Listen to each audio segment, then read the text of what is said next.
everybody. I just wanted to let you know that these next videos you're going to be watching are kind of a mishmash of different gardening videos. We've gotten out into the garden, we've exposed the garlic, and that's growing really nice. We've burned off our asparagus patch. We have horseradish coming up. Some of our tomato seeds are starting to germinate. Our poblano peppers are looking really good, and they'll be ready to transplant here probably within the next week or two into cups. And hopefully next weekend we're going to be able to plant our onions, our onion transplants. So I hope you enjoy these videos. Hi everybody, we are finally outside today. It is March 9th, and I thought we would show you some of our garlic coming up in the garden already.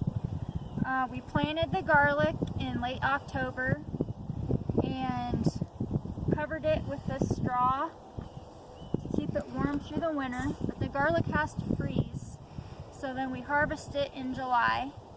But I kind of wanted to show you, this is the first thing that comes up for us every year. And you can see the sprouts are starting to pop up. But the straw has been really good for keeping this garlic warm through the winter. But you can see all the sprouts that we're getting. I'm going to uncover all of our garlic today, and I'll be back to show you some of the other things that we had planted last year that's starting to come up.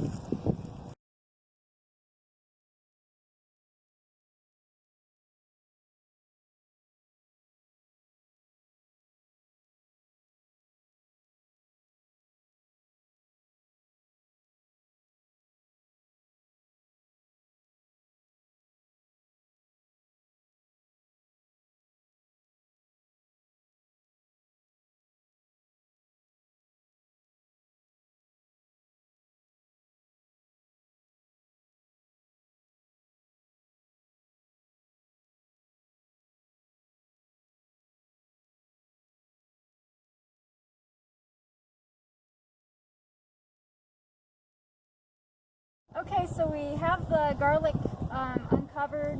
We're going to let that stay uncovered for a couple weeks. These garlic sprouts, once they grow to about the height of where the mulch is, we'll cover them back up. But there was a foot of snow on this garlic like a week or two ago.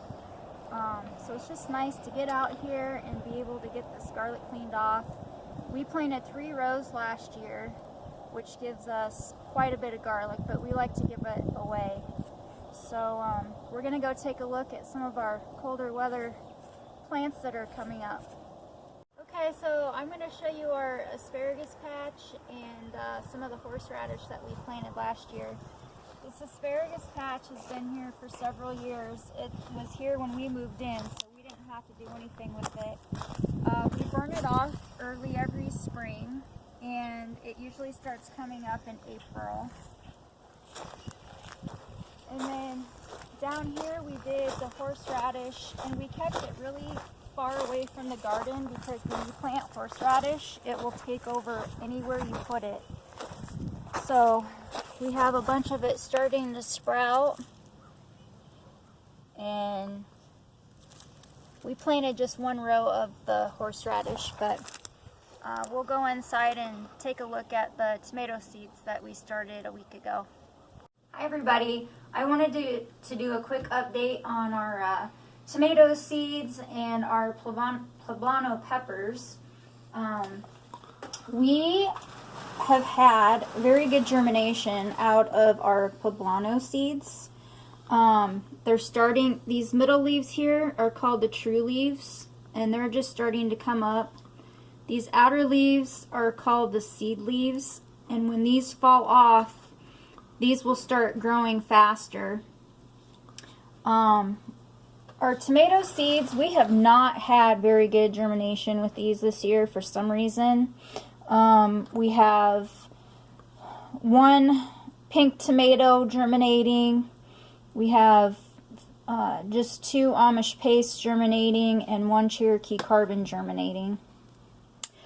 We have kept these on the heating mat under the lights, so they've had some good moist heat and light, and we're gonna continue to keep those under there.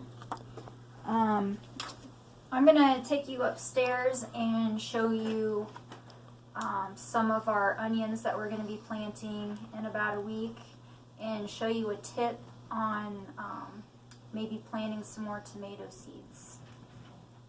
Okay, so we are back upstairs, and I wanted to show you a little tip on something that we read about with getting better germination out of your tomato seeds. So as you saw downstairs, we did not get very good germination.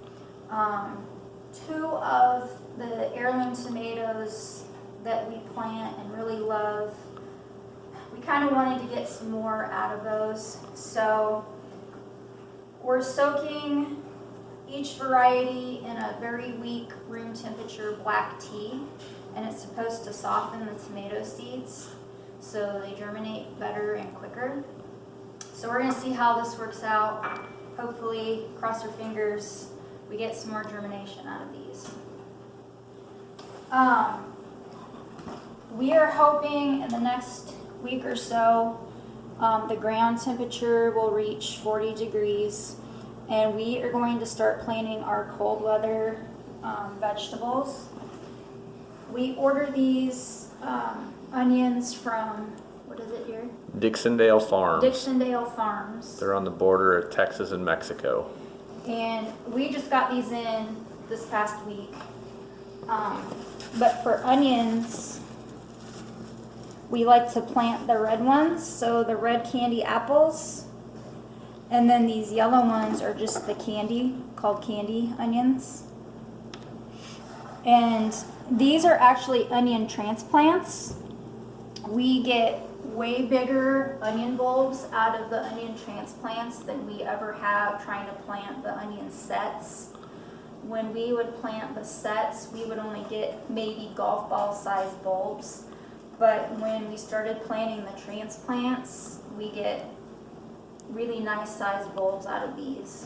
Onion sets like to send up a flower to you called a bolt, and typically all you get is a bunch of bolted onions with tiny little heads. Yeah. So these transplants have been really good for us. Yeah, and we plant quite a few onions, so like I said, we like to, and these onions too, when we harvest them, they'll last quite a while hanging in our basement, so. Yeah, they keep really well.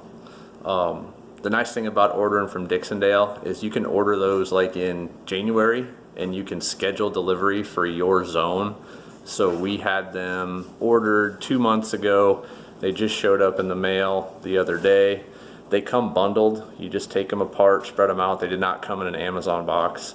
But you spread them out, put them in the dark, put them in the basement, and just keep them just like that till you're ready to plant them. They'll look dry and dead, but once they hit the ground, they green up and they make beautiful onions. So that's coming very soon.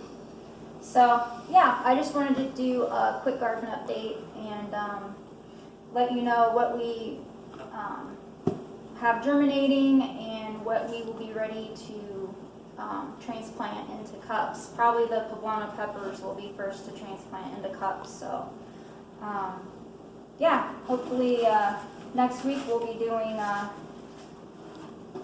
video on planting our onions.